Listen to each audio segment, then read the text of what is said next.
آج ہمارا جو یہ ویبینار سیشن ہے اس کا موضوع جیسے کہ آغاز میں عبید بھائی نے اور وقاص بھائی نے اس کے پر روشنی ڈالی، خود احتسابی اور رمضان. اور یہ آیات سورہ بقرہ کی جو آیات ہیں وقاص بھائی نے اس کی تلاوت کی، جس کے اندر اللہ تعالی ہمیں یہ بتا رہا ہے، اور رمضان کی جو فضیلت ہے وہ ان آیات میں جو ہے وہ واضح ہو رہی ہے کہ رمضان وہ مہینہ ہے کہ جس میں قرآن نازل کیا گیا، جو انسانوں کے لیے سراسر ہدایت ہے اور ایسی واضح تعلیمات پر مشتمل ہے جو راہ راست دکھانے والی اور حق و باطل کا فرق کھول کر رکھ دینے والی ہے. لہٰذا آپ سے جو شخص اس مہینے کو پائے اس کو لازم ہے کہ اس پورے مہینے کے روزے رکھے، اور جو کوئی مریض ہو یا سفر پر ہو تو وہ دوسرے دنوں میں روزوں کی تعداد پوری کرے. اللہ تعالیٰ تمہارے ساتھ نرمی کرنا چاہتا ہے، سختی کرنا نہیں چاہتا. اس لیے یہ طریقہ تمہیں بتایا جا رہا ہے تاکہ تم روزوں کی تعداد پوری کر سکو، اور جس ہدایت سے اللہ نے تمہیں سرفراز کیا ہے اس پر اللہ کی کبریائی کا اظہار و اعتراف کرو اور شکر گزار بنو. یعنی جو رمضان کی بڑی فضیلت اللہ تعالیٰ نے جو بتائی وہ یہ ہے کہ اس میں قرآن نازل کیا گیا، اور قرآن کا امتیاز یہ ہے کہ یہ جس چیز کے ساتھ بھی جڑا ہے اس کو فضیلت نصیب ہوئی ہے. یعنی آپ اس یہاں پہ ان آیات کے اندر دیکھتے ہیں کہ جس مہینے میں یہ نازل ہوا وہ مہینہ تمام مہینوں سے بہتر ہو گیا. جس رات میں یہ نازل ہوا لیلۃ القدر، اس رات کو تمام دوسری راتوں پہ جو ہے وہ ایک فضیلت جو ہے وہ نصیب ہوئی. اسی طریقے سے جس نبی کے اوپر اس کتاب کو نازل کیا گیا، یعنی قرآن کی آپ اہمیت کا اس سے اندازہ کریں، وہ امام الانبیاء محمد مصطفیٰ صلی اللہ علیہ وآلہ وسلم ہمارے سامنے آتے ہیں. اسی طریقے سے جس شہر میں یہ نازل ہوا قرآن مجید ہمیں اس کی فضیلت جو ہے وہ بتاتا ہے. جس امت پر یہ کتاب جو ہے وہ اس کے حوالے کی گئی اس کو امت وسط قرار دیا گیا. تو قرآن کی یہ عظمت ہے اور قرآن کی یہ فضیلت ہے کہ یہ جس چیز کے ساتھ جڑ جائے اور اس کی فضیلت جو ہے وہ اللہ تعالیٰ بڑھا دیتا ہے. اور اللہ کا شکر ہے کہ اللہ تعالیٰ نے ہمیں یہ رمضان جو ہے وہ نصیب فرمایا ہے. یعنی میں آغاز سے پہلے یہ چاہوں گا کہ کچھ دیر کے لیے ہم سوچیں کہ کتنے لوگ تھے کہ جو گزشتہ رمضان میں ہمارے ساتھ تھے اور آج وہ ہمارے ساتھ اس رمضان میں شریک نہیں ہیں. تو اللہ تعالیٰ کا ہمیں شکر ادا کرنا ہوگا سب سے پہلے اس بات پہ کہ اللہ تعالیٰ نے ہمیں توفیق دی کہ ہم اس رمضان کے اندر اللہ تعالیٰ کو راضی کرنے کے لیے وہ اعمال کر سکیں جس کی اللہ کے نبی صلی اللہ علیہ وسلم نے ہمیں تعلیمات دی ہیں. رمضان کی اس اہمیت کو سمجھنے کے لیے میں یہ چاہوں گا ایک شیخ سعدی کی ایک حکایت ہے جو شاید ہمیں ہمارا یہ جو وقت اس دنیا کے اندر ہمارا یہ وقت گزر رہا ہے اس کی حقیقت کو سمجھنے میں شاید وہ ہمیں مدد دے سکے.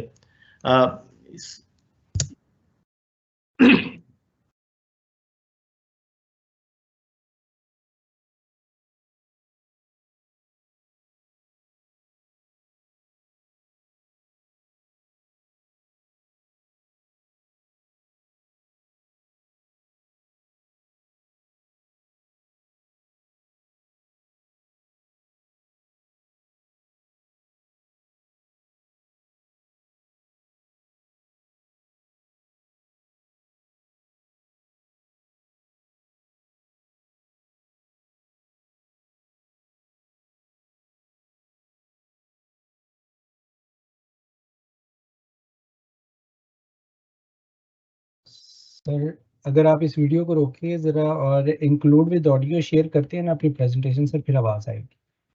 آواز کا ایشو ہے. اس کی آواز نہیں آ رہی صاحب؟ جی بالکل سر. اچھا چلے میں اس کو ویسے بیان کر دیتا ہوں. یہ شیخ سعدی کی ایک حکایت ہے کہ جس میں وہ یہ بتاتے ہیں کہ ایک بادشاہ نے اپنے 3 وزیروں کو حکم دیا کہ وہ اس کے لیے ایک باغ سے جو ہے وہ پھل جمع کر کے لے کے آئیں. تو یہ وزیر جو ہیں یہ اپنے تھیلے لے کے باغ کے اندر گئے، اور ان میں سے جو پہلا وزیر تھا اس نے تو بڑی محبت سے اور اخلاص سے جو ہے وہ بڑے اچھے پھل جمع کیے اس تھیلے کے اندر اپنے بادشاہ کے لیے. جو دوسرا وزیر تھا اس نے یہ سوچا کہ بادشاہ جو ہے وہ تو صرف اوپر سے شاید ہو سکتا ہے تھیلے کو دیکھے، تو اس نے نیچے تو گھاس پھوس جمع کر دی اور اوپر جو ہے کچھ پھلوں کو رکھ دیا اور کچھ گلے سڑے اور کچھ اچھے پھل جو ہے وہ اس نے جمع کر لیے. جو تیسرا وزیر تھا اس کا خیال یہ تھا کہ بادشاہ چونکہ ہو سکتا ہے تھیلے کی طرف نظر بھی نہ ڈالے اور یہ بس اس کا ایک حکم ہے میں آ گیا ہوں، تو اس نے بجائے اس کے کہ وہ کچھ اس کے اندر کوئی اچھے پھل جمع کرتا اس نے محض گھاس پھوس سے وہ تھیلا جو ہے وہ بھر دیا تاکہ وہ صرف نظر اس طریقے سے آئے کہ وہ کچھ جمع کر کے لایا ہے. جب یہ تھیلے لے کے بادشاہ کے پاس پہنچے تو بادشاہ نے ان تینوں کے متعلق یہ حکم دیا کہ ان تینوں کو لے جا کے ایک جیل کے اندر جو ہے وہ بند کر دیا جائے، اور ان کے پاس کھانے کے لیے اس تھیلے کے علاوہ کوئی چیز نہیں ہوگی۔ تو یہ تینوں وزیر چلے گئے۔ اب وہ جو کیفیت ہے وہ آپ کے علم میں آ گئی ہوگی کہ جو پہلا وزیر تھا اس کے پاس تو وہی پھل تھے جو اس نے بادشاہ کے لیے جو ہے وہ جمع کیے تھے، اور اس نے وہ اچھے پھل جو اس نے اپنے بادشاہ کے لیے جمع کیے، وہ لذیذ پھل اس نے وہ خود کھائے۔ جو دوسرا وزیر تھا اس نے کچھ دن تو اچھے پھل کھائے، لیکن اس کے بعد وہ جو گلے سڑے پھل وہ جو اپنے ساتھ جمع کر کے لایا تھا، بھوک کی شدت میں جب اس کو وہ کھانا پڑے تو وہ بیمار ہوا۔ اور جو تیسرا وزیر تھا وہ تو کچھ جمع کر کے نہیں لایا تھا۔ تو صورتحال یہ ہوئی کہ وہ بھوکا پیاسا جو ہے وہ اس جیل کے اندر مرا۔ تو شیخ سعدی کہتے ہیں کہ اگر ہم غور کریں تو ہم بھی اس وقت ایک باغ کے اندر ہیں جس میں ہمیں مالک نے ہمیں بھیجا ہے، اور ہمیں ایک تھیلا دے کے بھیجا ہے جس کے اندر ہمارے پر منحصر ہے کہ ہم اس دنیا میں رہتے ہوئے اس کے اندر اپنے لیے کچھ اچھے پھل جمع کر کے لے کے جاتے ہیں، یا کچھ ایسا سرمایہ لے کے جاتے ہیں کہ جس کے بعد وہ جو ابدی زندگی جس کے اندر ہم جائیں گے وہاں پہ ہمارا معاملہ جو ہے وہ اس تیسرے وزیر جیسا نہ ہو جائے۔ اب اس احساس کے ساتھ کہ یہ جو دنیا کی زندگی جس کے اندر ہم موجود ہیں، کہیں ہمارا جو طرز عمل ہے وہ اس تیسرے وزیر جیسا تو نہیں ہے، اور رمضان کی یہ جو نعمت ہمیں نصیب ہوئی ہے اس میں ہم اپنے تھیلوں کے اندر کیا جمع کرنے جا رہے ہیں؟ کہیں ایسا تو نہیں ہے کہ ہم بھی اسی غفلت کے اندر موجود ہیں اور ہمیں احساس نہیں ہے کہ یہ جو اتنی بڑی نعمت ہمیں ملی ہے اس کو ہم نے بھلا دیا۔ اور جو رمضان کا مقصد ہے، جو روزے کا مقصد ہے، وہ اللہ تعالیٰ قرآن مجید میں ہمیں کیا بتاتا ہے کہ یا ایھا الذین آمنوا کتب علیکم الصیام کما کتب علی الذین من قبلکم لعلکم تتقون، لعلکم تتقون کہ شاید کہ تم پرہیزگار بن جاؤ۔ یعنی روزے اس لیے فرض کیے گئے ہیں کہ لوگ تقوی اختیار کر سکیں، اور تقوی جو ہے جس کو ہم اس کا مطلب جو ہے وہ سمجھتے ہیں کہ یہ پرہیزگار بننا، خدا خوفی جو ہے۔ اب اس کے حوالے سے ہمارے معاشرے کے اندر مختلف خیالات پائے جاتے ہیں، اور بعض اوقات شیطان بھی جو ہے وہ ہمیں اچھے کام جب ہم کر رہے ہوتے ہیں تو بعض اوقات شیطان جب ہم برے کاموں کی طرف نہیں کھینچ پاتا تو وہ ہمارے اچھے کاموں کے اندر ہمیں بہکانے کی کوشش کرتا ہے، اور ہم یہ دیکھتے ہیں کہ کچھ غلط فہمیاں جو ہیں وہ ہمارے سامنے جو ہے وہ اس حوالے سے آتی ہیں، اور ہم یہ سمجھنا شروع کر دیتے ہیں کہ تقوی ہے کیا۔ ایک تقوی کی جو مثال ہے، مطلب کچھ لوگوں کا ایسا گروہ بھی ہمارے سامنے موجود ہوتا ہے کہ جو یہ سمجھتا ہے کہ چند اچھے کام کر لینے کا نام شاید تقوی ہے۔ یعنی میں نے کسی کی مدد کر دی، میں نے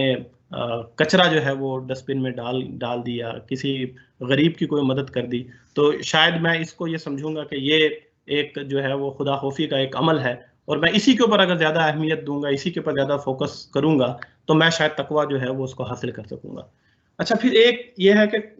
کسی جگہ پہ ہمارا انحصار زیادہ جو ہے وہ تقوی کا پیرامیٹر بن جاتا ہے شکل اور لباس۔ یعنی ہم تقوی کو جانچنے کی کوشش کرتے ہیں کہ کسی کے کپڑے کیسے ہیں، اس کا حلیہ کیسا ہے، کیا وہ ایسا دکھتا ہے کہ اس کو ہم متقی کہہ سکیں یا نہ کہہ سکیں۔ اسی طریقے سے بعض اوقات ہم یہ سمجھتے ہیں کہ محض عبادات، یعنی میں یہاں پہ لفظ استعمال کر رہا ہوں کہ محض عبادات کا نام تقوی ہے، کہ میں صرف وہ عبادات جو بتائی گئی ہیں ان کے اوپر اگر عمل کرتا رہوں گا تو اس کے ذریعے سے جو ہے وہ میں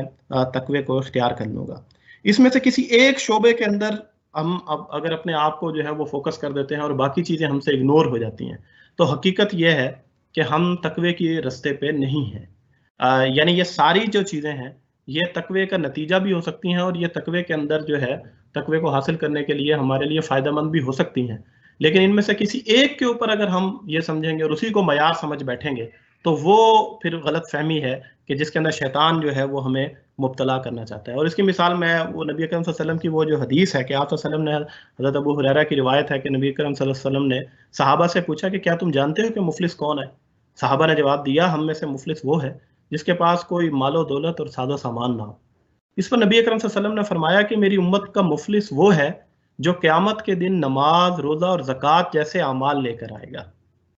نماز، روزہ اور زکوٰۃ جیسے اعمال لے کر آئے گا، تاہم اس نے کسی کو گالی دی ہوگی، کسی پر تہمت دھری ہوگی، کسی کا مال ناحق کھایا ہوگا اور کسی کا خون بہایا ہوگا اور کسی کو مارا ہوگا، چنانچہ اس کی نیکیاں ان لوگوں کو دے دی جائیں گی، اور اگر اس کی نیکیاں ختم ہو گئیں اور اس پر واجب الادا حقوق ابھی باقی رہے تو ان لوگوں کے گناہ لے کر اس کے کھاتے میں ڈالے جائیں گے اور پھر اسے جہنم میں پھینک دیا جائے گا۔ یعنی اس حالت میں کہ اگر ہم نے روزہ رکھا بھی صحیح اور اس کے ساتھ خدا خوفی کی وجہ سے جو دیگر اعمال ہیں ہمارے اندر وہ پیدا نہ ہوئے تو یہ ہمارے اعمال جو ہیں یہ روز قیامت ان کی حیثیت کیا ہوگی، نبی اکرم صلی اللہ علیہ وآلہ وسلم جو ہے وہ ہمیں بتاتے ہیں۔ پھر یہ سوال پیدا ہوتا ہے کہ تقویٰ ہے کیا، اور اس کی ایک بڑی اچھی روایت جو ہمیں تاریخ کے اندر ملتی ہے، حضرت عمر فاروق رضی اللہ عنہ نے جب حضرت ابی بن کعب سے یہ پوچھا اور تقویٰ کی جو حقیقت ہے وہ معلوم کی، تو انہوں نے ایک بہترین مثال جو ہے وہ اس موقع پہ دی، اور انہوں نے کہا اے امیر المومنین، کیا آپ کا کبھی کسی خاردار یعنی کانٹوں والے راستے سے آپ کا گزر ہوا ہے؟ انہوں نے فرمایا کہ جی ہاں، کئی بار گزرا ہوں۔ تو اس پر آپ نے کیا طرز عمل اختیار کیا؟ حضرت ابی بن کعب نے حضرت عمر فاروق رضی اللہ عنہ سے پوچھا۔ جب یہ سوال کیا تو حضرت عمر فاروق رضی اللہ عنہ نے ارشاد فرمایا کہ اس موقع پر میں خود کو اور اپنے کپڑوں کو نہایت سمیٹ کر بڑی احتیاط سے چلتا ہوں کہ کہیں میرا دامن جو ہے وہ کانٹوں سے نہ الجھ جائے۔ تو حضرت ابی بن کعب نے کہا کہ حضرت یہی تو تقویٰ ہے، یعنی تقویٰ اس چیز کا نام ہے کہ میری زندگی کے اندر میں جو بھی قدم اٹھاتا ہوں، جو بھی عمل کرتا ہوں، اس میں مجھے اس بات کا خوف میرے اندر موجود ہو کہ کہیں اللہ تعالیٰ اس سے مجھ سے ناراض تو نہیں ہو جائے گا،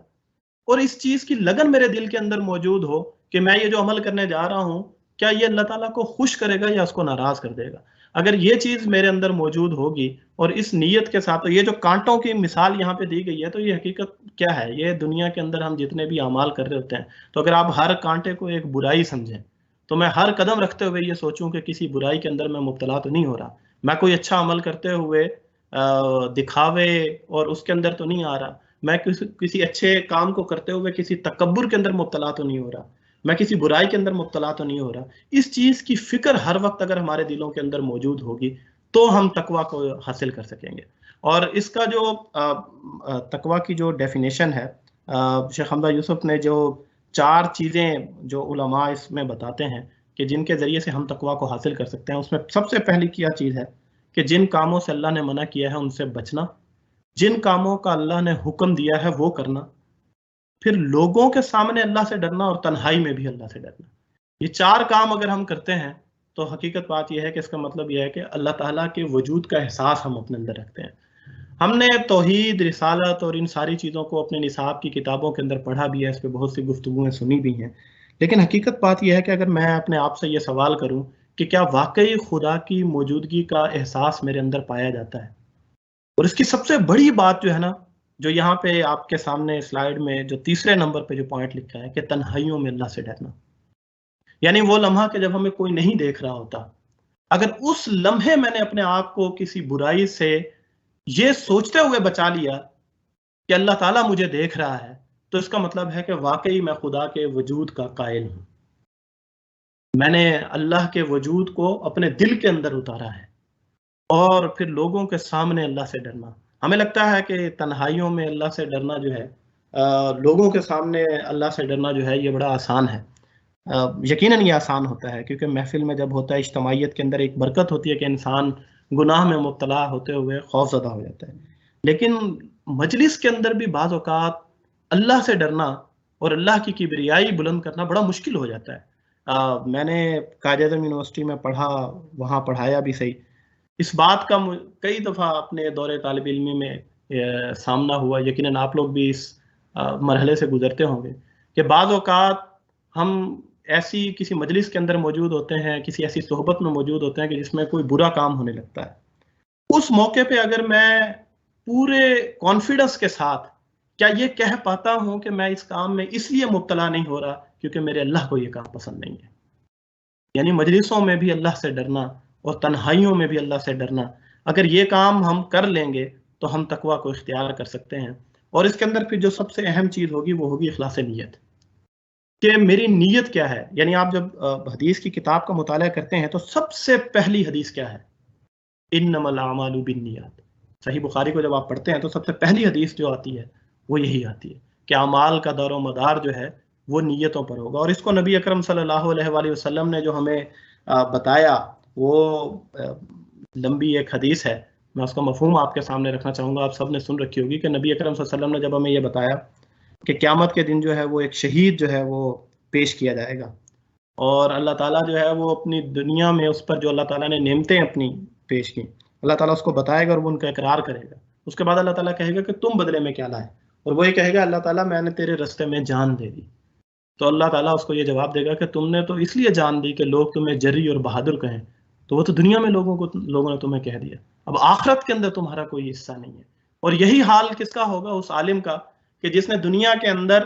اللہ تعالیٰ اس کو بھی اپنی نعمتیں بتائے گا، اور جب اس سے یہ سوال کرے گا کہ تم کیا لائے، تو وہ یہ کہے گا کہ اللہ میں نے تو تیرا علم جو ہے وہ لوگوں تک پہنچایا، اور اللہ تعالیٰ کہے گا کہ وہ تو نے اس لیے پہنچایا کہ لوگ تجھے عالم کہیں،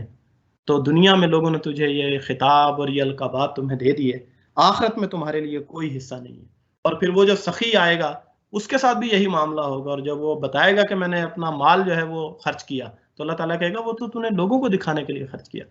تو ان کی نیتوں کی وجہ سے ایک ایسا بندہ کہ جس نے اپنا سارا مال لٹا دیا، ایک ایسا بندہ جس نے اپنی ساری کی ساری زندگی اس علم کو لوگوں تک پہنچانے میں لگا دی جو اللہ کا علم تھا، اور سب سے بڑھ کے وہ شخص جس نے اپنی جان دے دی اس راستے میں، لیکن صرف نیت کا ایک چھوٹا سا کھوٹ جو ہے وہ ان کو اس مقام پہ لے جائے گا کہ نبی اکرم صلی اللہ علیہ وسلم بتاتے ہیں کہ ان تینوں کو جو ہے وہ فرشتے گھسیٹ کے جہنم کے اندر جو ہے وہ لے جائیں گے۔ یعنی اگر میں نے یہ سارے کام کر بھی لیے، مجھے جس چیز کے اوپر نظر رکھنی ہوگی کہ میں کس نیت سے یہ کام جو ہے وہ کرنے جا رہا ہوں۔ اور جب ہم تقویٰ کی ان ساری چیزوں کو دیکھتے ہیں، اور لیکن حقیقت بات یہ ہے کہ یہ جو گفتگو میں نے آپ کے سامنے رکھی، یہ ساری معلومات، یہ سارے علم یا حدیث آپ کے نظروں سے پہلے بھی گزری ہیں، تو انسان یہ سوچتا ہے کہ سارے علم کے باوجود میں تقویٰ حاصل کیوں نہیں کر پاتا، کیوں شیطان جو ہے وہ جیت جاتا ہے جبکہ یہ علم جو ہے وہ میرے پاس موجود ہے۔ تو عزیز طلبہ، اس کی بنیاد جو ہے وہ ہمارا دل ہے۔ ہمارا دل ہمارے اچھے اور برے اعمال کی وجہ ہے، اور اصل میں ہم جو حرکتیں، جو اعمال، جو افعال کرتے ہیں، اس کی بنیاد ہمارا دل ہے۔ وہاں سے ہم وہ موٹیویشن لیتے ہیں کہ مجھے اپنی زندگی کے اندر کس رستے پہ چلنا ہے اور کس رستے سے رکنا ہے۔ نبی اکرم صلی اللہ علیہ وسلم نے اس کے متعلق کیا فرمایا؟ آپ صلی اللہ علیہ وسلم نے فرمایا کہ انسان کے جسم میں ایک گوشت کا لوتھڑا ہے، جب وہ درست ہوتا ہے تو پورا بدن درست اور صحیح سالم رہتا ہے، اور جب وہ خراب ہوتا ہے تو پورا بدن خراب ہو جاتا ہے۔ پھر ارشاد فرمایا کہ خبردار ہو جاؤ، وہ دل ہے۔ یعنی اس دل کی، آپ یہ حیران ہوں گے کہ قرآن مجید کو جب ہم پڑھتے ہیں، نبی اکرم صلی اللہ علیہ وسلم کی احادیث کو پڑھتے ہیں، تو قرآن نے بھی موضوع دل کو بنایا ہے، دماغ کو نہیں بنایا۔ حدیث میں بھی جو موضوع بنایا ہے وہ دل کو بنایا ہے۔ اور حقیقت بات یہ ہے کہ ہم خود بھی جب اس دل کی حکومت اگر اپنے جسم پہ ہم دیکھیں کہ کتنی بار ہمارے منہ سے یہ جملہ نکلتا ہے کہ یہ بات ٹھیک تو لگ رہی ہے لیکن دل نہیں مانتا، تو ہمارا دل جو ہے وہ ہمارے ان تمام خوبیوں اور خامیوں کا مرکز ہے کہ جو ہماری شخصیت کے اوپر ہمارے واضح ہو کے آتی ہیں۔ اب جب یہ دل بیمار ہوتا ہے اور مختلف قسم کی بیماریاں اس دل کے اندر پیدا ہوتی ہیں، تو اس دل کو علاج کی ضرورت ہوتی ہے۔ اگر میں اس رمضان کے اندر یہ چاہتا ہوں کہ میں اپنے دل کو پاک کر سکوں اور اس دل کے اندر تقوی کو حاصل کر سکوں، اس کے اندر اپنے دل کو ان تمام علائشوں سے پاک کر سکوں جو شیطان نے اس کے اندر ڈال دی ہیں، تو اس کا علاج کیسے ہوگا؟ تو جو دل کا علاج ہے، جو امام غزالی بتاتے ہیں کہ وہ دو چیزوں سے ہے۔ اس میں پہلی چیز عقیدہ ہے اور دوسرا اخلاص ہے۔ عقیدہ پختہ ہوگا تو شکوک و شبہات جو ہیں وہ پروان نہیں چڑھیں گے۔ اگر عقیدہ کمزور ہے، یعنی اگر میں آخرت کے حوالے سے یہ سوچوں کیا واقعی ہی میں نے اللہ کے ہاں پیش ہونا ہے، آج میں جس لمحے یہاں پہ گفتگو آپ کے سامنے کر رہا ہوں، آپ گفتگو سن رہے ہیں، ہم تھوڑی دیر کے لیے یہ سوچیں کیا واقعی میں مرنے والا ہوں، کیا واقعی ہی مجھے قبر کے اندر جانا ہے، اس چیز کا عقیدہ کتنا پختہ ہے، یہ موت کی حقیقت مجھے کیا میں نے صرف الفاظ کے اندر رٹ لی ہے یا یہ میرے دل کے اندر سرایت کر گئی ہے۔ اور دوسری چیز پھر کیا ہے کہ اخلاص، اور دل کا اخلاص جو ہے وہ تب تک نصیب نہیں ہو سکتا جب تک کہ اس کو غلط کاموں اور برائیوں اور بیرونی علائشوں سے پاک نہ کر لیا جائے۔ اور دل کی جو صفائی ہے وہ کس سے ہوتی ہے؟ وہ اللہ تعالیٰ ہمیں یہ بتاتا ہے کہ وہ توبہ اور گناہوں پر ندامت سے ہم جو ہے یہ حاصل کر سکتے ہیں۔ یعنی جب تک انسان جو ہے وہ توبہ کی طرف نہیں جاتا، تو حقیقت بات یہ ہے کہ وہ نہ تو اپنے آپ کو اللہ کا غلام ماننے پہ تیار ہوتا ہے، نہ اللہ تعالیٰ کو اپنا آقا ماننے پہ تیار ہوتا ہے۔ انسان اپنی غفلت کی زندگی میں جو ہے وہ اس لیے ڈوبتا چلا جاتا ہے کہ یہ احساس اس کے دل سے ختم ہو جاتا ہے۔ اور جو قرآن مجید ہمیں یہ اس کی طرف دعوت دیتا ہے کہ اے لوگوں جو ایمان لائے ہو، اللہ سے ڈرو، اور ہر شخص یہ دیکھے کہ اس نے کل کے لیے کیا سامان کیا ہے۔ اللہ سے ڈرتے رہو، اللہ یقیناً تمہارے ان سب اعمال سے باخبر ہے جو تم کرتے ہو۔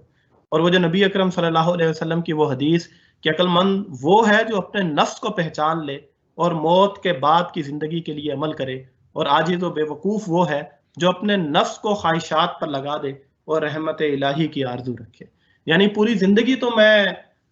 اپنے نفس کی پیروی کروں، لیکن امید مجھے یہ ہو کہ اللہ تعالیٰ جو ہے وہ میرے ساتھ ہوگا۔ اور اس دنیا کی زندگی جس کے اندر ہم کھو جاتے ہیں،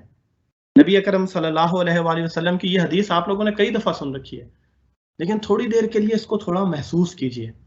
کہ وہ جو نبی اکرم صلی اللہ علیہ وآلہ وسلم صحابہ کے ساتھ جا رہے تھے، اور آپ صلی اللہ علیہ وآلہ وسلم نے ایک بکری کا مردہ بچہ پڑا ہوا دیکھا، اور وہ اس کا جسم گلا ہوا تھا اور اس سے بدبو آ رہی تھی۔ تو نبی کرم صلی اللہ علیہ وآلہ وسلم نے صحابہ سے پوچھا کہ کیا تم میں سے کوئی شخص اسے خریدنا چاہے گا؟ تو صحابہ نے کہا اللہ کے حضور،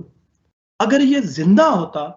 تب ہم اس کو نہ خریدتے، کیونکہ اس کے کان کٹے ہوئے تھے، اور اب جبکہ یہ مردہ ہے اور اس کے جسم سے بدبو آ رہی ہے، اس کو کون خریدے؟ تو نبی کرم صلی اللہ علیہ وآلہ وسلم نے اپنے صحابہ کو بتایا کہ جو حیثیت تمہاری نظر میں اس مردہ بکری کے بچے کی ہے، اللہ تعالیٰ کی نظر میں اس دنیا کی یہی حیثیت ہے۔ یعنی ہم جس دنیا کے لیے اتنا تڑپ رہے ہوتے ہیں، اور اپنی اس عارضی سی زندگی کے اندر ہم اپنے اس رب کو بھول جاتے ہیں کہ جس نے ہمارے لیے ایک ابدی زندگی رکھی ہے، اور وہ جو بار بار قرآن میں ہمیں یہ دعوت دے رہا ہے کہ اللہ سے ڈرو اور مجھ سے ڈرو اور مجھ سے مغفرت طلب کرو، ہم اس کو بھول جاتے ہیں۔ کتنی مرتبہ ایسا ہوا کہ میرا دل جو ہے وہ اللہ کے خوف سے کانپا ہو، اور میرے منہ سے یہ الفاظ کانپتی ہوئی آوازوں کے ساتھ نکلے ہوں، اور میں نے اللہ تعالیٰ سے استغفار طلب کی ہو۔ یہ کیفیت جن کے بارے میں ہم نبی اکرم صلی اللہ علیہ وسلم اور آپ صلی اللہ علیہ وسلم کے صحابہ کے بارے میں پڑھتے ہیں کہ وہ روتے تھے راتوں کو، نبی اکرم صلی اللہ علیہ وسلم اور آپ صلی اللہ علیہ وسلم کے صحابہ جو ہے وہ قیام جب فرماتے تھے تو سجدوں کے اندر گڑ گڑا کے دعائیں مانگتے تھے۔ یہ کیفیت میرے دل کے اندر کیوں نہیں پیدا ہوتی؟ کیوں یہ رمضان کی ساعتیں مجھے نصیب ہوتی ہیں، میں تہجد کے وقت اٹھتا ہوں کہ جس وقت اللہ تعالیٰ یہ کہتا ہے کہ میں انسان کے سب سے زیادہ قریب ہوتا ہوں، اور اللہ تعالیٰ کہتا ہے کہ کوئی ہے مانگنے والا کہ جس کو میں عطا کروں، کوئی ہے بخشش طلب کرنے والا کہ جس کو میں معاف کر سکوں۔ کیوں اس لمحے بھی، اس قیمتی ترین لمحوں کے اندر میرے اندر یہ احساس پیدا نہیں ہو پاتا کہ میں اپنے رب کو یاد کر سکوں، اور وہ لمحے میں ضائع کر دیتا ہوں۔ اور حقیقت بات یہ ہے کہ خاص طور پہ ہمارا آج کا جو معاشرہ ہے، اس کے اندر جو سب سے بڑا چیلنج کہ وہ روزے کی حالت اور میرے ہاتھ کے اندر موبائل اور تنہائیوں کے وہ لمحے کہ جب مجھے کوئی نہیں دیکھ رہا۔ کتنی بار ایسا ہوا کہ میرے سامنے کوئی ایسا کنٹینٹ آیا کہ جس کو میں سمجھتا ہوں، میں جانتا ہوں کہ یہ میرے دیکھنے کا کنٹینٹ نہیں ہے۔ یہ چیزیں اللہ تعالیٰ نے جو جس سے ہمیں روکا، ہمیں اپنی نظروں کو پھیر دینے کا حکم عطا کیا، ہم اس کے اندر دیکھتے چلے جاتے ہیں اور ہم اس کے اندر کھو جاتے ہیں، اور یہ بھول جاتے ہیں کہ میں روزے کی حالت میں ہوں۔ تو کیوں میرے اندر یہ خوف پیدا نہیں ہوتا؟ اور نبی اکرم صلی اللہ علیہ وآلہ وسلم نے ایسے روزے داروں کے بارے میں فرمایا کہ بہت سے روزے دار ایسے ہوں گے کہ جن کو روزے سے بھوک اور پیاس کے سوا کچھ حاصل نہیں ہوگا۔ وہ جو میں نے آپ سے شروع میں بات کی نا کہ تقویٰ کا حصول جو ہے وہ محض ظاہری طور پہ کچھ عبادات کر دینے سے کیا حاصل ہو جائے گا؟ تو روزے کی وہ کیفیت جس میں کوئی انسان سارا دن بھوکا پیاسا رہے، لیکن اگر وہ اپنے آپ کو ان برائیوں سے نہ بچا سکا کہ جس سے اللہ تعالیٰ نے منع کیا، اور وہ خوف خدا اس کے اندر پیدا نہ ہو سکا، تو قیامت کے دن جو ہے اس کو بھوک اور پیاس کے سوا کچھ نہیں ملا ہوگا۔ اور جس نے نبی اکرم صلی اللہ علیہ وسلم نے وہ جو حدیث صاحب صلی اللہ علیہ وسلم نے فرمایا کہ جس نے روزہ رکھ کر جھوٹ بولنا اور جھوٹ پر عمل کرنا نہ چھوڑا، تو اللہ تعالیٰ کو اس کے بھوک اور پیاس کی کوئی حاجت نہیں۔ اور سب سے بڑی تباہی، یعنی ایک حدیث میں آتا ہے کہ تباہ ہوا وہ شخص، اور دوسری جگہ پہ روایت میں آتا ہے کہ بدبخت ہے وہ شخص کہ جس کو رمضان المبارک نصیب ہوا اور وہ اس میں اپنی بخشش نہ کروا سکا۔ یعنی کتنی بڑی ساعت ہے کہ جس کے اندر اللہ تعالیٰ جو ہے وہ اپنے رحمت کے دروازے کھول دیتا ہے۔ اللہ تعالیٰ توبہ کرنے والے کی توبہ کو قبول کرتا ہے، اور اللہ تعالیٰ جو ہے وہ نبی اکرم صلی اللہ علیہ وسلم نے بشارت دے دی کہ جو شخص ایمان و احتساب کے ساتھ رمضان کے روزے رکھے تو اللہ تعالیٰ اس کے گزشتہ گناہوں کو بخش دیتا ہے، اور اس کے باوجود وہ شخص اگر یہ بخشش نہ کروا سکا تو کتنی بڑی تباہی اور بدبختی اور بدنصیبی ہے اس شخص کے لیے۔ اور اگر ہم یہ چاہتے ہیں کہ اس رمضان کے اندر ہم اپنے عمل کا جائزہ لیتے ہوئے اس رمضان کے اندر اپنے اصلاح نفس کی کوئی کوشش کر سکیں، تو امام غزالی یہ کہتے ہیں کہ اس کے 4 اصول بتاتے ہیں یعنی یہ جو آج ہمارا یہ دوسرا روزہ ہے اور اللہ تعالیٰ نے آپ کو یہ رمضان نصیب کیا، اگر باقی کے دنوں کے اندر اگر میں یہ چاہوں کہ میں اپنے اس رمضان کے اندر اللہ تعالیٰ کو راضی کرنے کی کوشش کروں گا، اور کبھی کبھار ہم یہ سوچتے ہیں کہ میں نیت بھی کرتا ہوں اور میں کوشش بھی کرتا ہوں، لیکن اس کے باوجود میں گناہوں کو چھوڑ کیوں نہیں پاتا؟ تو امام غزالی اس کا ایک فارمولہ جو ہے وہ ہمیں بتاتے ہیں، اور وہ اس کے 4 اصول بتاتے ہیں، جس میں پہلا اصول یہ ہے مشارطہ، یعنی اپنے نفس کے ساتھ یہ شرط لگانا کہ میں گناہ نہیں کروں گا۔ سب سے پہلے اگر ہم یہ طے کریں کہ میں یہ طے کر لوں اپنے نفس کے ساتھ کہ اب کچھ بھی ہو جائے میں یہ گناہ جو ہے وہ نہیں کروں گا، میں اگر کسی جھوٹ کے اندر مبتلا ہوں، میں کسی بد نظری کے اندر مبتلا ہوں، میں کسی ایسے فعل کے اندر مبتلا ہوں جس میں نے اللہ تعالیٰ کی کسی حدود کی خلاف ورزی کی ہے، جس میں اللہ تعالیٰ نے مجھے منع کیا اور میں اس کے اندر مبتلا ہوں، تو میں پہلے یہ شرط لگاؤں کہ آج کے بعد میں یہ گناہ نہیں کروں گا۔ اس کے بعد مراقبہ۔ اچھا، مراقبہ کا مطلب جو عام طور پہ ہوتا ہے، ہم یہ لیتے ہیں کہ شاید کوئی لمبی جو ہے وہ ہم اس کے اندر جائیں گے خاموشی کے اندر اور تنہائیوں کے اندر، وہ بھی یقیناً ہے اس کے اندر، لیکن وہ آپ دن کا کوئی ایک لمحہ اگر ایسا گزاریں، آپ رات کے وقت یہ سوچیں کہ جس گناہ کا میں نے طے کیا تھا کہ میں نہیں کروں گا، کہ آج کے دن میں نے وہ گناہ کیا، تو آپ نے مراقبہ کر لیا۔ تو اگر وہ شرط جو آپ لگاتے ہیں، تو آج کا دن میں یہ سوچوں کہ کیا اس پورے دن کے اندر مجھ سے یہ کہیں گناہ تو نہیں ہوا۔ میں اس کی ایک چھوٹی سی مثال آپ کو یوں دوں گا کہ جیسے دین ہمیں یہ بتاتا ہے کہ مذاق میں جھوٹ بولنا جو ہے وہ منع ہے، لیکن جو انسان بولتا چلا جاتا ہے، بولتا چلا جاتا ہے، بولتا چلا جاتا ہے، یہاں تک کہ ایک وقت ایسا آتا ہے کہ ہم مذاق میں جھوٹ بول رہے ہوتے ہیں اور ہمیں احساس بھی نہیں ہو رہا ہوتا کہ ہم کوئی غلط کام کر رہے ہیں۔ تو اس وقت اگر ایسا ہو کہ میں ہر دن گزرے یہ دیکھوں کہ کہیں آج مجھ سے کوئی مذاق میں جھوٹ تو نہیں بولا گیا، یا بھی میں یہ آپ اور میں بیٹھ کے سوچیں پچھلے ہفتے ایسا کون سا وقت آیا کہ جب میں نے مذاق میں کوئی جھوٹ بولا ہے، تو اس وقت جو احساس ندامت انسان کا ہوتا ہے نا، اور اس وقت انسان اس گناہ کو سوچ کے اللہ سے جو توبہ کرتا ہے، حقیقت بات یہ ہے کہ وہ دل کی صفائی اور دل کی پاکیزگی کا عمل جو ہے وہاں سے شروع ہوتا ہے۔ اور تیسرا اصول محاسبہ، کہ میں نے کتنے گناہ کیے اور کتنی نیکیاں کی، اور پھر آخری ہے مواخذہ، کہ دن بھر مجھ سے جو نافرمانیاں ہوئیں اس کے لیے انسان اپنے لیے کوئی سزا تجویز کرے۔ اور وہ سزا کیا ہے؟ وہ جو صحابہ روزے رکھتے تھے اور نوافل ادا کرتے تھے، اپنے لیے کوئی ایسی سزا جو ہے، آپ کسی ایک اپنے مسئلے کو اٹھائیں، ان 4 اصولوں کو اگر لے کے چلیں، تو حقیقت بات یہ ہے کہ آپ دیکھیں گے کہ وہ برائی جس کے اندر آپ مبتلا ہیں ہم اس سے جان چھڑوا لیں گے۔ اور لیکن اگر ہم نے اس کی طرف توجہ نہ کی، یہ آج جس گفتگو کو ہم سن رہے ہیں، ہم نے اس اپرچونٹی کو بھی بس ایک اس کے طور پہ لیا کہ رمضان آ گیا، میں نے ایک روزہ رکھ لیا اور تھوڑا سا بس نماز کے اندر میری بہتری آ گئی اور میری باقی کی زندگی ویسی ہی رہی۔ تو نبی اکرم صلی اللہ علیہ وسلم جو ہے وہ ہمیں حضرت انس رضی اللہ عنہ کی روایت ہے کہ بندہ اپنے برے اعمال سے قیامت کے دن مکر جائے گا۔ نبی اکرم صلی اللہ علیہ وسلم نے فرمایا کہ بندہ اپنے برے اعمال سے قیامت کے دن مکر جائے گا اور کہے گا اے پروردگار کوئی گواہ ہو تو مانو، تو اللہ تعالیٰ فرمائے گا کہ تو خود گواہ ہے اور لکھنے والے فرشتے گواہ ہیں۔ پھر اس کے منہ پر مہر کر دی جائے گی اور ہاتھ اور پاؤں کو حکم ہوگا کہ بولو، اس کی بدعمالیاں بیان کر دو، اور وہ اس کے کرتوت بیان کر دیں گے۔ تب بندہ خود کہے گا کہ دور ہو، میں نے تمہارے بچانے کے لیے سب ترکیب کر رہا تھا۔ یعنی ہم اس دنیا کے اندر ہمارے جن اعمال پہ اللہ تعالیٰ نے پردہ رکھا ہے وہ لوگوں سے تو شاید مخفی ہوں، لیکن اللہ تعالیٰ سے وہ مخفی نہیں ہے۔ اور ہم یہ سمجھتے ہیں کہ انسان جو ہے کہ جس کا کوئی گواہ نہیں ہے، اللہ تعالیٰ میں یہ بتا رہا ہے کہ ہمارے اعضاء جو ہیں وہ اس کی گواہی دیں گے۔ تو آج کے اس لیکچر کے اندر جو ہے میں آپ کے ساتھ ایک چیز جو شیئر کرنا چاہوں گا، یہ ایک کتاب ہے، آپ ضرور اس کا مطالعہ کیجیے گا، پیوریفیکیشن آف دا ہارٹ، شیخ حمدہ یوسف کی کتاب ہے، جس میں انہوں نے جو نوجوان ہیں خاص طور پر ان کے لیے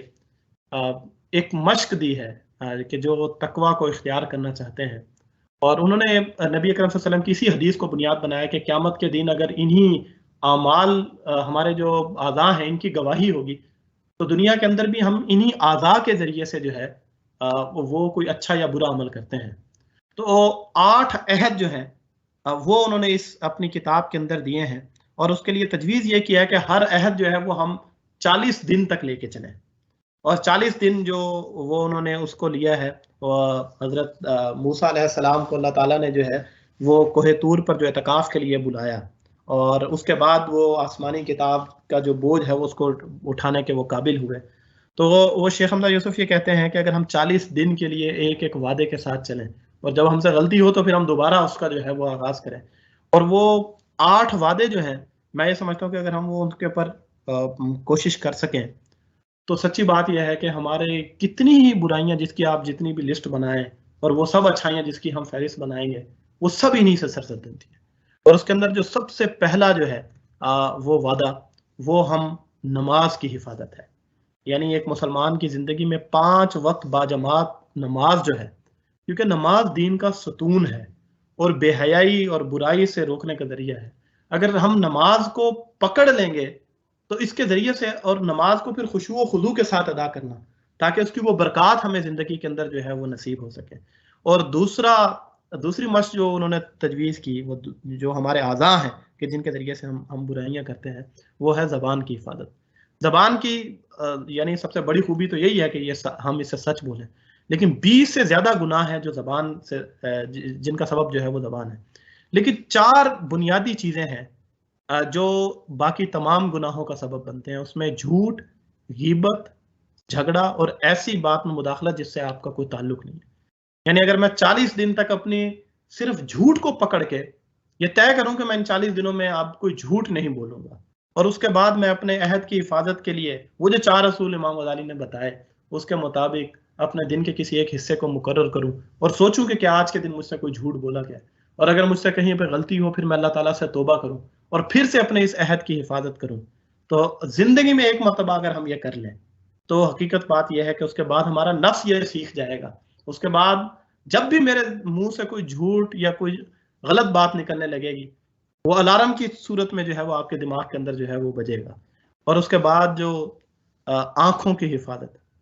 آج کے دور کا سب سے بڑا چیلنج، یعنی میں نے آپ کے سامنے جو بات رکھی کہ تقویٰ کا حصول جو ہے وہ دل کی پاکیزگی کے بغیر ممکن نہیں ہے، اور دل آلودہ ہوتا ہے آنکھوں کے ذریعے سے. اور آنکھوں کی آلودگی اس وقت سب سے بڑا جو ہے وہ ہمارے لیے چیلنج یہ موبائل کا استعمال ہے. اور صرف موبائل ہی نہیں بلکہ اب تو ہم جب گلی کوچوں کے اندر نکلتے ہیں، تعلیمی اداروں کے اندر جاتے ہیں، تو اپنی نظروں کی حفاظت کرنا آج کے دور کے اندر چاہے وہ کوئی لڑکا ہے یا لڑکی ہے، حقیقت بات یہ ہے کہ جس نے اپنی نظروں کو بچا لیا اس نے اپنے دل کو پاک کر لیا. اور جب ہم اپنا یہ استعمال، اپنی آنکھوں کے استعمال کو اللہ تعالیٰ کے حکم کے مطابق کر لیں گے تو سب سے بڑا احتساب ہم اپنی ذات کا اس وقت کر لیں گے. اور اس کے بعد کانوں کی حفاظت. ایک حدیث کا مفہوم ہے کہ غیبت سننے والا بھی غیبت کے گناہ میں شامل ہے، اور آنکھوں کے برعکس جو ہے وہ کانوں کی حفاظت زیادہ مشکل کام ہے، کیونکہ ہم اپنے کانوں کو نہ ہی آنکھوں کی طرح بند کر سکتے ہیں نہ ہی پھیر سکتے ہیں. تو امام مالک کہتے ہیں کہ اپنے کان کسی گمراہ دل والے انسان کے حوالے نہ کرو، کیونکہ تم نہیں جانتے کہ اس سے کیا جڑا ہوا آئے گا. اگر میں 40 دن تک یہ کوشش کروں کہ میں غیبت نہیں سنوں گا تو اللہ تعالیٰ مجھے یہ توفیق دے گا کہ میں غیبت نہیں کروں گا. اور پھر اس کے بعد معدے کی حفاظت. معدے کی حفاظت جو ہے اس کے بظاہر بڑی مشکل اور لیکن دوسری طرف بڑی آسان ہے کہ معدے کی حفاظت کے لیے ضروری کیا ہے کہ سب سے پہلا اصول یہ ہے کہ میں حلال کھاؤں گا. یعنی آپ خود سوچیں کہ میں روزے کے حالت میں اس بات کی تو پرواہ رکھوں کہ حلق میں کس جگہ تک پانی پہنچے گا اور روزہ ٹوٹ جائے گا یا نہیں ٹوٹے گا، اور ناک سے پانی جو جائے گا کیا اس سے روزہ ٹوٹتا ہے. ان ساری تفصیلات میں پڑا رہا ہوں، لیکن مجھے یہ فکر نہ ہو کہ کہیں میری کمائی کے اندر کوئی سود تو شامل نہیں ہے، کوئی حرام لقمہ تو شامل نہیں ہے. کتنی بڑی بد نصیبی ہے. یعنی ہم ان جزیات کے اندر جو ہے وہ شامل ہو جاتے ہیں، لیکن جو بڑی چیزیں ہیں تو معدے کی حفاظت یہ ہے کہ سب سے پہلی بات یہ ہے کہ حلال کھاؤں گا اور کم کھاؤں گا. یعنی ضرورت سے زیادہ جو ہے انسان جب اس خوراک کے اندر جاتا ہے تو وہ غفلت جو ہے وہ انسان کے اوپر طاری کرتی ہے. اور پھر شرم و حیا کی حفاظت. نبی اکرم صلی اللہ علیہ وسلم نے جو ارشاد فرمایا کہ جس نے اپنی زبان اور شرمگاہ کی حفاظت کی ضمانت دے دی میں اسے جنت میں گھر کی ضمانت دیتا ہوں. اور اس کے لیے کیا ضروری ہے؟ ہم لوگ آج کے جس معاشرے کے اندر زندہ ہیں اس میں برائی کرنا آسان اور نیکی کرنا مشکل ہو گیا ہے. اس صورت میں اپنے شرم و حیا کی حفاظت کرنا، یعنی وہ جو اقبال نے کہا تھا نا، جو ایک نصیحت کی انہوں نے اپنے آج کی جو نوجوان نسل کو، کہ حیا نہیں رہا ہے زمانے کی آنکھ میں باقی، خدا کرے کہ تیری جوانی رہے بے داغ. یعنی وہ بے داغ جوانی جو ہے، اور وہ کس صورت میں حاصل ہو سکتی ہے؟ وہ اسی صورت میں حاصل ہو سکتی ہے جب مجھے ہر لمحے یہ احساس ہو کہ اللہ تعالیٰ مجھے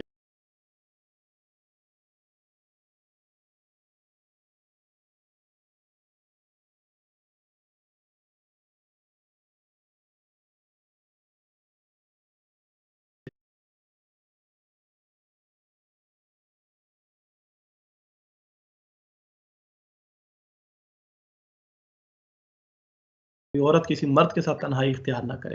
اور اپنے جسم کے حصوں کو جو ہے وہ ہم جس طریقے سے اپنے جسم کی نمود و نمائش کو ہم کس لیے کر کے جا رہے ہیں، اور وہ جو نیت کی وہ پہلے بات ہوئی اسی کو اگر ہم سامنے رکھیں.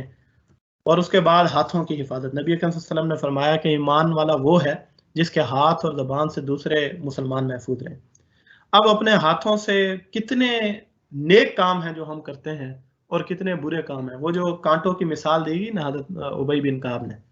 تو وہی مثال یہاں پہ ہے کہ میں اپنے ہاتھ کو جب اٹھاؤں تو یہ سوچوں کہ کہیں یہ کسی گناہوں کے کانٹے میں تو چبھنے والا نہیں ہے، کہیں میں اپنے اس عمل سے اللہ تعالیٰ کو راضی کرنے جا رہا ہوں یا اللہ تعالیٰ کو ناراض کرنے جا رہا ہوں. اس بات کا احساس پیدا ہو. اور پھر پاؤں کی حفاظت، جو ہمارے نقل و حرکت کا اور سفر کا ذریعہ ہیں، لیکن انہی پاؤں سے چل کے ہم کسی ایسی جگہ پر جاتے ہیں کہ جہاں پہ اللہ کی دین کی سربلندی کا کوئی کام ہے، یا اللہ تعالیٰ کے کسی اچھے جو اس کے احکام ہے ہم اس کی اطاعت میں جاتے ہیں. اور یہی پاؤں ہے کہ جس کے اوپر چل کے ہم برائی کے کسی ایسے کام کی طرف چلے جاتے ہیں کہ جس سے اللہ تعالیٰ جو ہے وہ ہم سے ناراض ہو جاتا ہے. اور پھر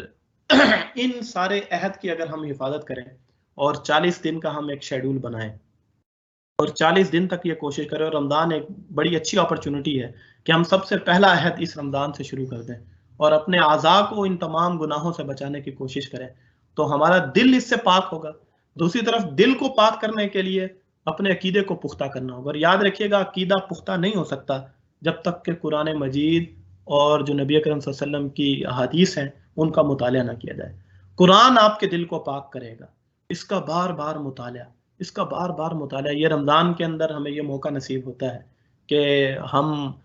تراویح کے اندر قرآن کو سنتے ہیں. زیادہ سے زیادہ قرآن کی تلاوت کرنا، یعنی زندگی کے اندر ہم کتنی کتابیں پڑھتے ہیں، M Phil P H D master ہم کرتے ہیں، سینکڑوں کتابوں کا ہم مطالعہ کرتے ہیں، لیکن یہ ایک کتاب جو اللہ تعالیٰ نے نازل کی ہے جس کی بے حرمتی پہ ہمارا دل دکھی ہو جاتا ہے اور ہم اس پر جو ہے وہ مرنے مارنے کے لیے تیار ہو جاتے ہیں. لیکن کیا میں نے زندگی کے اندر الحمد والناس ترجمے کے ساتھ قرآن پاک کو کبھی زندگی میں ایک مرتبہ پڑھا ہے؟ یہ سوال ہے جو میں اپنے آپ سے کروں، ہم سب اپنے آپ سے کریں. کیا عذر ہم دے سکیں گے کہ ہمیں اس کی سمجھ نہیں آتی تھی اور ہمیں باقی علوم کی سمجھ آتی تھی، ہمیں وقت نہیں ملا جبکہ ہمیں باقی سینکڑوں کتابیں پڑھنے کا وقت ملا. تو اسی اس کے ساتھ جو ہے وہ یہ ایک چارٹ ہے جو آپ اس طرح کا کوئی بنا سکتے ہیں اپنے لیے، اور 40 دن تک آپ اپنا جو ہے وہ پھر ایک محاسبہ اگر ہر عہد کے ساتھ کریں تو اللہ تعالیٰ پھر ہمارے اعمال کو انشاءاللہ ایسا بنا دے گا کہ جس کے ذریعے سے ہم اس کے وہ جو اللہ تعالیٰ کہتے ہیں نا ان اکرمکم عند اللہ اتقاکم، کہ سب سے عزت والا اللہ تعالیٰ کے نزدیک وہ بندہ ہے کہ جو اللہ تعالیٰ سے ڈرنے والا ہے، متقی ہے، پرہیزگار ہے. اور اختتام میں کروں گا بس ایک تمثیل کے ساتھ جو مفسر قرآن سید مودودی کی ہے کہ اس دور وہ اپنے دور کے حساب سے بتاتے ہیں کہ سکتے کے مریض کا آخری امتحان اس طرح کیا جاتا ہے کہ اس کی ناک کے پاس آئینہ رکھتے ہیں. اس دور میں یہ کیا جاتا تھا، ظاہر ٹیکنالوجی ابھی اتنی وہ نہیں تھی، تو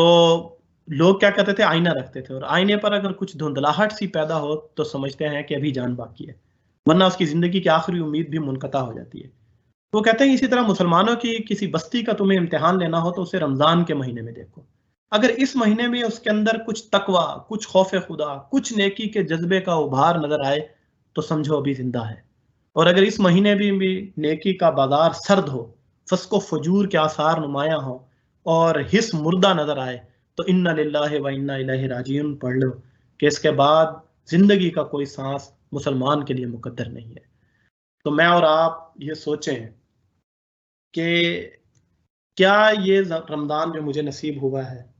کیا یہ میری زندگی کا کہیں آخری رمضان تو نہیں ہے؟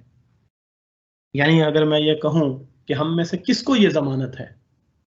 کہ اس کو اگلا رمضان نصیب ہوگا؟ اور وہ جو آغاز میں نے آپ سے بات کی تھی کہ کتنے لوگ تھے جو پچھلے رمضان میں ہمارے ساتھ تھے لیکن آج وہ ہمارے ساتھ موجود نہیں ہے. اور ہر وقت ہمارا یہ احساس، اپنے آپ کو یہ یاد دلانا کہ اس دنیا کے اندر ہم کس مقصد کے لیے آئے ہیں. یعنی میری زندگی کا مقصد تیرے دین کی سرفرازی، میں اسی لیے مسلمان، میں اسی لیے نمازی. اللہ تعالیٰ نے ہمیں اس دنیا کے اندر اپنی عبادت کے لیے اور اپنی رضا حاصل کرنے کے لیے بھیجا ہے، لیکن وہ ہم اپنی اس زندگی دنیا کی جو رونقوں میں گم ہو جاتے ہیں. اور سب سے بڑا مسئلہ ہمیں لگتا ہے کہ زندگی کا مقصد ہمارا کیا ہے، وہ فکر معاش ہے. وہ جو اقبال کا وہ شعر ہے کہ عصر حاضر ملک الموت ہے تیرا جس نے، یعنی یہ جو موجودہ زمانہ ہے یہ کیا ہے، ملک الموت، موت کا فرشتہ ہے تمہارے لیے. عصر حاضر ملک الموت ہے تیرا جس نے، قبض کی روح تیری دے کے تجھے فکر معاش. کہ بس اسی دولت کی دوڑ دھوپ اور اسی کے اندر ہم اپنے آپ کو اتنا مگن کر دیتے ہیں کہ ہم یہ بھول جاتے ہیں کہ ہمارا کوئی پیدا کرنے والا بھی ہے اور جس کے حضور آخرت کے دن ہمیں پیش ہونا ہے. ہمارے ہر عمل کا جواب ہمیں وہاں پہ دینا ہوگا. قرآن مجید کی آیات کی ہم تلاوت کرتے ہیں، اس کو سنتے ہیں، لیکن ہم خود سے یہ سوال کریں کہ واقعی میں یہ یقین رکھتا ہوں کہ جنت کوئی چیز ہے؟ کیا واقعی میں یہ یقین رکھتا ہوں کہ جہنم کوئی جگہ ہے؟ کیا واقعی اللہ تعالیٰ کے ہاں پیش ہونے کے بعد میرے اعمال کا حساب ہوگا؟ کیا قبر واقعی کوئی حقیقت ہے؟ کیا واقعی اس کے اندر مجھ سے سوال و جواب ہوں گے؟ اور اس موقع پہ زندگی کے اندر میں یہ جو اعمال کر رہا ہوں، ان میں سے کون سا عمل ہے جو وہ میرے کام آئے گا؟ اگر یہ احساس ہمارے اندر پیدا ہو جائے تو ہماری زندگی بدل جائے گی. ہم میں سے اگر کسی کو پتہ چل جائے کہ یہ میری زندگی کے آخری 6 ماہ ہیں، تو آپ خود سوچئے کہ کیا میں اپنی زندگی کی روٹین تب بھی یہی رکھوں گا جو ہے؟ تو ہم میں سے کس کو یہ ضمانت ہے کہ اگلی سانس اس کو نصیب ہے؟ وہ جو موت کی حقیقت نبی اکرم صلی اللہ علیہ وآلہ وسلم نے حضرت علی سے پوچھا کہ علی، تمہیں زندگی اور موت کے بارے میں جو ان سے پوچھا کہ تمہیں کتنا اس کا موت کا یقین ہے، تو انہوں نے کہا کہ مجھے اتنا بھی بھروسہ نہیں زندگی کا کہ میں ایک قدم اٹھاؤں گا تو دوسرا قدم بھی اٹھا سکوں گا یا نہیں. تو نبی اکرم صلی اللہ علیہ وسلم نے کہا کہ علی، تمہیں تو ایک قدم اٹھانے کا یقین ہے، مجھے تو اتنا بھی یقین نہیں ہے کہ میں اپنی پلک جھپکاؤں گا اور اٹھا سکوں گا کہ نہیں. اس احساس کے ساتھ اپنے رمضان کی ان باقی ساعتوں کو ہم گزارنے کی کوشش کریں اور اپنے لیے کچھ اہداف طے کیجیے. آپ نوافل کے اندر اہداف طے کیجیے. آپ قرآن مجید کی تلاوت کے حوالے سے کوئی اہداف، ایک پورا ایجنڈا بنائیے، بھرپور طریقے سے رمضان کو گزاریے.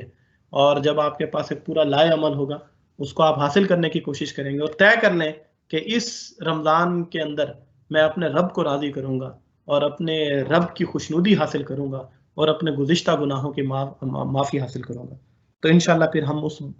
ان لوگوں میں شامل نہیں ہوں گے جن کے متعلق نبی اکرم صلی اللہ علیہ وسلم نے یہ فرمایا کہ وہ بدبخت ہے اور تباہ ہوا وہ شخص جس کو رمضان نصیب ہوا اور وہ اس میں اپنی بخشش نہ کروا سکا. وآخر دعوانا ان الحمدللہ رب العالمین. جزاکم اللہ خیرا کثیرا. سر بہت شکریہ. یہ تھے محترم جناب عمار محبوب صاحب جو ہمارے طلباء کو انتہائی ایک عملی انداز میں رمضان اور خود احتسابی کے موضوع پر ان کی فکری، ان کی اخلاقی تربیت کے حوالے سے رہنمائی فراہم کر رہے تھے. میں اپنے طلباء کا بہت شکر گزار ہوں، آپ نے ٹائم نکالا. ہم ابھی انشاءاللہ تعالیٰ کوئز کو آن کر دیتے ہیں. تمام طلباء سے ریکویسٹ ہے کہ آپ ایونٹ کو لیو کر دیں اور اپنا کوئز اسٹارٹ کر دیں. جزاکم اللہ خیرہ. تھینک یو سو مچ. السلام علیکم ورحمۃ اللہ وبرکاتہ.